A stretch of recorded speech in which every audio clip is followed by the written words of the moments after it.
New Horizons Live. Bueno, como parece que es una tarea pendiente entender la razón por la cual el gobierno dominicano, el Estado dominicano, el Ministerio de Educación se siente con la necesidad de regalarle al proyecto de las Naciones Unidas el dinero de nosotros. Y Bueno, lo mismo que la compra del INAVIE, INAVI, inhabilitado, como tú le quieras llamar. Pero arráncame con el PNUD, por favor, para yo no indigestarme. sí, sí, sí, definitivamente este es algo que cuando tú te sientas a ver los números fríos y las cosas ya casi que enrostrándotelas en la cara, tú dices, no puedes llamar a una cosa distinta que no sea la indignación. Y en esta mañana, pues hemos visto como producto, primero de un trabajo que hiciera Yulisa Céspedes durante el fin de semana y que el día de ayer, pues fueran colocados los puntos sobre las IES por el director de compras y contrataciones públicas, el pasado líder, ¿no?, de Participación Ciudadana, Carlos Pimentel, luego de que evidenciaran la legalidad de los contratos para acompañamiento en la transparencia, que es como se ha definido, para la optimización y transparencia de las compras de algunas instituciones del tren gubernamental, este acompañamiento del PNUD y que bien ha planteado Yulisa y luego lo reitera Carlos Pimentel, desde que llegó a la Dirección de Compras y Contrataciones Públicas ha dicho que es ilegal tener este tipo de contratos cuando existen organismos ya formales en el tren gubernamental para que sean los que realicen este tipo de acciones. Dentro de las cosas que planteaba Carlos Pimentel son que al realizar estos contratos se hace una delegación de funciones que obviamente raya en lo ilegal. Dice que el PNUD ha recibido recursos del Estado sin que puedan ser controlados ni fiscalizados por ningún organismo del gobierno dominicano y que por tanto violan la ley 340-06 de compras y contrataciones y que dentro de las cosas que también se evidenciaron dentro del trabajo que ellos han estado haciendo desde que asumieron la cartera, es que no se puede ver un histórico de qué ha contratado el Estado Dominicano a través del PNUD, que además tiene modalidades de compras que no son congruentes con las normas y las disposiciones con las que se ha definido el Estado Dominicano para poder hacer las compras y contrataciones, y que además la prohibición de la denominada delegación de funciones está contemplada en la referida ley, no solo porque hayan organismos distintos para eso a lo interno del tren gubernamental, sino que las instituciones tienen a lo interno una unidad que debería estarse destinando a eso, ¿no? Y es parte de lo que ellos deberán estar introduciendo en el anteproyecto para reformar la ley de compra y contrataciones que ellos prometen estarán introduciendo en los próximos días. Pero además de eso, los órganos de control con lo que actualmente se cuentan no pueden auditar nada de lo que se hace con el PNUD. Y es ahí donde empieza, digamos, que la mayor preocupación, porque ya luego de que se haya instaurado esta modalidad hace unos 8 años, que refiere el señor Pimentel, Ay, ay, el PNUD no ha podido ay, validarse ni auditarse ni a través de la Contraloría, ni de la Cámara de Cuentas, ni el rol fiscalizador del Congreso, ninguna de las sumas millonarias con las que se han hecho las erogaciones, ¿no?, a el PNUD, que además se hacen a través de transferencias, que también es mucho más complicado el rastreo. Dentro de las cosas, los montos que está manejando compras y contrataciones en esta denuncia que hacen, ellos dicen que solo en el año 2020, de acuerdo a las propias Naciones Unidas, la República Dominicana ocupa el primer lugar en las transferencias de este tipo de modalidad al PNUD, ascendiendo a unos 237.672.038 dólares, o lo que en pesos dominicanos vendrían siendo 13.000 millones de pesos. Hay que recordar que en la campaña municipal Bartolomé Pujals hacía esta denuncia. Yo no sé si usted lo recuerda, señor Garrido, cuando él hablaba de que a través del ayuntamiento del Distrito Nacional se habrían contratado al PNUD para manejar las compras del ayuntamiento, y él refería en efecto que era ilegal. Y lo escuchaba esta mañana a través de un programa radial en el que él decía, mira, lo que yo estaba viendo no era ni la punta del iceberg, ni siquiera la punta del iceberg, con todo lo que se ha estado presentando y evidenciando en esta denuncia que hace compras y contrataciones. Y hay que recordar que no solo en el Ayuntamiento del Distrito Nacional, también en el Ministerio de Educación y otras instituciones que sin duda pues han estado utilizando esta modalidad que los propios organismos del Estado definen como ilegal. Mira, la Madre Teresa de Calcuta murió en el año 97. Y el Papa Juan Pablo II murió creo que en el 2002. Esas son dos personas que yo sé que vivieron abnegados y con un voto de humildad y de sacrificio. Aquí en República Dominicana hemos tenido varios ejemplos, el padre Quinn, el padre Mamerto Rivas, el mismo padre Julio Rosario de la Pastoral Juvenil. Tenemos ejemplos, ¿no? Y no me tengo que ir a lo eclesiástico para uno ver ejemplos de gente que uno dice, mira, esta persona le interesa real y genuinamente que las cosas se hagan bien y está dispuesto a sacrificarse y hacerlo con humildad. Pero cuando tú ves todos estos burócratas que llegan y se posicionan en un... Preocúpate. Porque no es por su santa providencia y por su capacidad y abnegación y su voto de humildad que están llegando. Esa gente están llegando con una agenda de por medio. Entonces, yo puedo entender que el PNUD vino a República Dominicana cuando tuvimos la crisis de las elecciones en el año 94 y participaron ahí y ayudaron. Dona Rina, que era embajadora, me acuerdo que conversé con ella en un momento sobre ese tema, que fue hasta un encuentro fortuito, ¿no? En un avión que nos reunimos. Una señora muy humilde esa, por cierto, embajadora de los Estados Unidos, y estaba sentada en coach atrás con todo el mundo, como que no era nada. Luego de ese tollo, y ella fue la pieza fundamental que desenredó aquella situación. Balaguer y Peña Gómez, ya tú sabes, el lío que aquí había en el año 94. Yo puedo entender que el PNUD, que fue el causante del tema del cólera en Haití, ¿verdad? Quiera venir a limpiar aquel tollo y, bueno, tenga una oficina aquí y desde aquí se hagan cosas. Pero esa oficina del PNUD permanentemente ligada a los ministerios y a los ayuntamientos y a todo, uno tiene que empezar a decir, ven acá, pero ¿y por qué es que el Estado Dominicano es tan bondadoso? ¿Será que nosotros tenemos más petróleo que en Dubái? Bueno. O sea, tú sabes, porque cuando eso sucedió, yo te lo dije, que ese fue el sello gomígrafo más costoso de la historia de la humanidad. Sí. Ese sello gomígrafo que el gobierno dominicano se buscó para que le dijeran que lo estaba haciendo bien y no le dieran pau, ¿verdad? Con el tollazo de la clase en línea y la clase de radio y en televisión y todo aquello, había que buscar a alguien que justificara eso. Vamos a suponer que fue eso nada más lo que se estaba haciendo. Yo voy a ser muy inocente y voy a asumir que lo único que se andaba buscando era que te dijeran que sí, que estaba todo bien. Y estoy dispuesto a pagar de $235 millones para que tú me digas que yo lo estoy haciendo bien.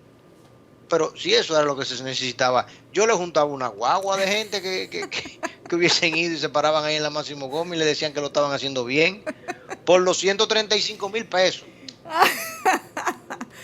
No, mire, es muy complicado esto que usted plantea, porque incluso el propio Carlos Pimentel decía que si fuese legal, si fuera sobre la base del tipo de servicio que está acostumbrado a contratar la República Dominicana, estas contrataciones estarían sujetas a transparencia, a publicidad, a participación, como se supone que se está pidiendo incluso en las normas de contratación pública, ¿no? Y la sana competencia, que se supone que deberían estar entrando ahí una serie de suplidores, pero justamente a través del PNUD fue que se hizo la mayor adquisición de equipos de dispositivos electrónicos, computadoras, notebooks, tabletas, para la distribución a los maestros y a los estudiantes. Entonces, si fue una contratación y no está asentada ni en compra ni contrataciones, ni transparentada, pagada por los organismos destinados a eso, sino simplemente con transferencias de las mismas cuentas de las instituciones, sin duda, ¿verdad? Deja mucho camino, mucho margen ahí para que pueda suceder cualquier cosa y obviamente estemos cuestionando estos procesos. Pero es que volvemos otra vez a lo mismo. ¿Por qué tú tienes que buscar un organismo internacional? Es que la carencia de mobiliario en nuestro país es demasiado grande. Para todo necesitamos un bendito gabinete y un gavetero y un librero y una cosa. Y tenemos que estar juntando todos los ministerios. Nos quejamos de que son muchos ministerios y después entonces creamos supragobiernos. Y en adición a los supragobiernos, entonces contratamos burócratas extranjeros. Lo más difícil en este país es traer una persona extranjera para que trabaje en una empresa en República Dominicana. Pero los burócratas extranjeros, eso sí se pueden contratar fácil. Y contratarlo para cosas que se supone que tú estás haciendo. Porque imagínate tú que vamos a suponer que el banco X tiene que contratar a los técnicos de la superintendencia de banco para que sean los técnicos de la superintendencia de banco que le compren los equipos de computadora que ellos van a utilizar en su centro de informática. ¿En serio? Sí, no, y ahí obviamente o sea, el doble gasto, la duplicidad de funciones, porque si tú tienes contratada en la nómina pública una serie de especialistas, de técnicos, de asesores en muchas ocasiones, para que desarrollen X tarea y de repente entonces tú subcontratas o sobrecontratas esas mismas tareas a organismos internacionales por montos excesivos, entonces ¿cuánto nos está costando comprar un computador para llevarlo de lo general a lo particular? ¿Cuánto nos está costando eso con todo lo agregado para que pueda realizarse dicha tarea? O sea, es una locura. Yo realmente desde el principio no entendí la postura, no entendí la alegría con la cual se había decidido eso, porque si el tema era avalar una actividad, una acción que el Ministerio de Educación iba a tomar, ¿quién dijo que el PNUD es el más experto para eso? ¿Y quién dijo que había que pagarle toda esa cantidad de dinero para que entonces ellos sean los que me digan que lo estoy haciendo bien? Porque es que hay cosas que son ridículas. Fíjate que el Ministerio de Educación dijo, no tengo el dato exacto aquí conmigo, pero dijo que se gastaron en el programa de radio y televisión para el tema del año escolar 2020-2021, 2020-2021, se gastaron 13 mil millones de pesos. Esa fue la cifra que se batió, que se discutió, que se dijo, ¿no? Con la que se contrataron los 13 productores de cine, las 80 plantas televisoras y 100 y pico de plantas de emisoras de radio. 13 mil millones de pesos. Entonces, si yo gasté 13 mil millones de pesos, yo necesito gastar 13 mil millones de pesos certificando eso. Bueno. Como que no me dan los números, ¿tú entiendes? No lo entiendo. En este momento, ¿usted se acuerda que hace unos días yo le comentaba con respecto a los libros de textos que se estarían presentando para las escuelas del sector público y la próxima licitación de los libros digitales que se estarían utilizando en secundaria? Recordando que secundaria en la nueva modalidad empieza desde lo que conocíamos como séptimo grado. Pues la próxima semana se supone que el Ministerio de Educación empezaría a entregar a las escuelas de las 18 regionales los libros impresos de primaria, solo de primaria, porque aún no se han licitado los libros de secundaria que se estarían utilizando en versión digital, nada más y nada menos porque no se ha podido reunir el Consejo Nacional de Educación para aprobar dichos libros. Es decir, que la próxima semana, en un acto que han anunciado ya las autoridades,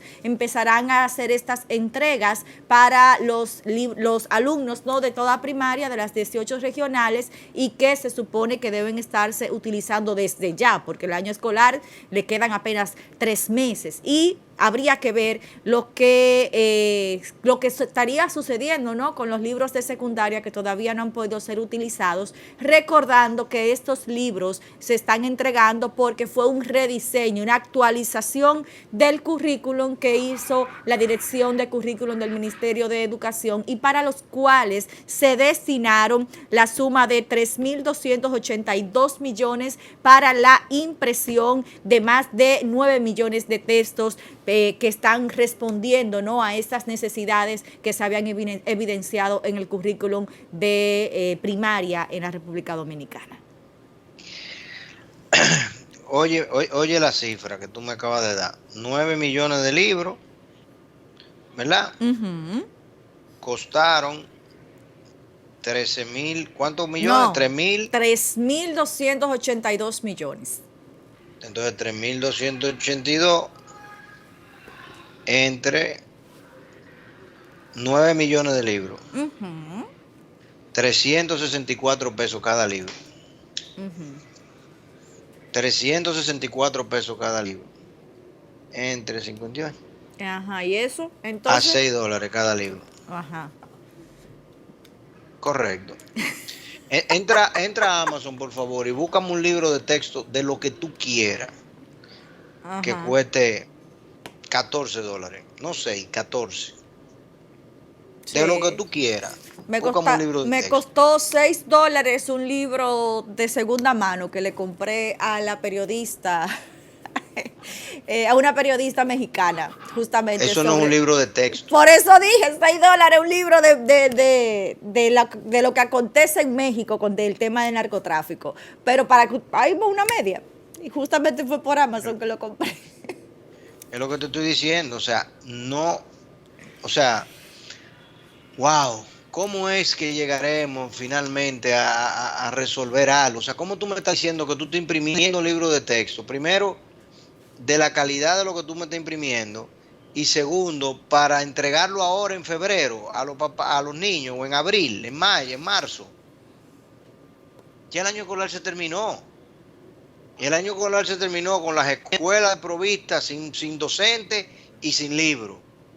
Y para colmo de los colmazos, están robándole los profesores a los colegios privados para llevárselo para las escuelas públicas ahora, en febrero y marzo. Eso es lo que se está haciendo desde el Ministerio de Educación. O sea, yo no entiendo, porque tú no puedes ser el que vela por la calidad del sistema educativo público y privado y tú solamente lo garantizas golpeando a uno y poniendo al otro. O sea, porque cuando un papá tiene 2 hijos, no nada más le da golpe al grande para proteger al chiquito, así no es que se educa. Entonces, esto es una situación que uno dice, pero ven acá, el año pasado, si tú dabas clase y en medio de la epidemia, tú tenías que estar escondido para tú poder dar clase. Porque era un pecado dar clase, porque imagínate, lo bueno era poder ir a la discoteca y al supermercado. Pero si tú dabas clase, eso era pecaminoso. Y ahora entonces, si tú tienes un profesor contratado, el Estado viene y lo llama y le dice, mira, no, yo te voy a ofrecer 10,000 pesos más, te voy a dar una beca, te voy a dar una pensión cuando tú tengas 65 años. Cuando tienes 65 años todo el mundo te va a pensionar. Y te voy a ofrecer esto y aquello, para que tú dejes ese colegio ahora, en el mes de febrero. Sí, no, y también hay un detalle, señor Garrido, usted bien plantea, el año escolar va bastante avanzado y un niño que está, pongamos, en tercer grado y el Estado Dominicano pone en sus manos los libros de textos que va a utilizar en lo que le resta del año. ¿Qué va a pasar luego con ese material? ¿Las escuelas lo van a colectar para entregárselo a otro niño en el 22, 23? La dinámica, ¿no?, de rescate de estos libros, porque también hay que considerar el gasto de bolsillo que esto implica para las familias dominicanas, considerando que tengan entonces que salir a las calles a comprar estos libros cuando ya el sistema público pues hizo una inversión que por libro puede ser minúscula, pero que cuando lo vemos dentro del presupuesto, sin duda, estos millones se destinan, ¿no?, para esto y debería tener un fin distinto. La entrega niño por niño y la devolución de esos libros quizás, o el reuso de esos libros, también fuera interesante conocerlo, ¿no?, para que esto no caiga en el zafacón directamente. Ahí es que va a caer, Ana, porque si tú entregas libros, óyeme, si tú le entregas, atiende el muñeco. Tú le entregas libros de texto a un niño en el mes de febrero o en el mes de marzo, cuando el año escolar va a terminar ahora en mayo, junio, en teoría, aunque yo no sé cuándo va a terminar el público, porque en público definitiva se supone que debería iniciaron terminar en tarde, a junio. final de junio que van a Exacto. terminar. Correcto. Entonces tú le entregas libros a finales de febrero o marzo, qué sé yo, cuándo será la fecha. Para un año escolar donde el profesor es nuevo y donde el alumno no está habituado a tener un libro en la mano y el papá no tenía ese libro en su casa, ¿cuál va a ser el uso que le van a dar? Y cuando termine el año escolar y tú me promuevas de forma automática para el nuevo año escolar, ¿qué hago yo con ese libro? Correcto. Ahí es que le digo, entonces, ¿cuál es la dinámica, la logística, ¿no?, que se supone que debería estarse, y ahí confieso desconocimiento, ojalá sea parte de lo que se ha tomado en consideración, que así como se ha organizado, se ha prometido este evento para la próxima semana empezar la distribución en las escuelas, porque también haya una dinámica para colectar al final del año escolar esos libros y se queden de repente en las aulas. Mira, los libros de quinto grado están en el salón de quinto grado y el niño que llegue a esa aula el próximo año escolar pues tenga allí su libro de español, su libro de matemáticas, de ciencias de la naturaleza, etcétera. Ojalá esa sea la dinámica que se pueda poner en marcha, porque si no, si cada año vamos a estar destinando estos millones. Nunca ha sido esa la dinámica. Bueno. Nunca ha sido esa la dinámica, porque esa dinámica implica un empoderamiento de cada escuela impresionante y un trabajo reflexivo con los alumnos muy importante. Ojalá y se haga así. Yo, ¿verdad?, no puedo más que desear que sea así, pero me temo que estamos haciendo la cosa con mucha dilación y con mucho cuestionamiento todo el tiempo a todo el proceso. Pero nada, Bueno. seguimos. New Horizons Live.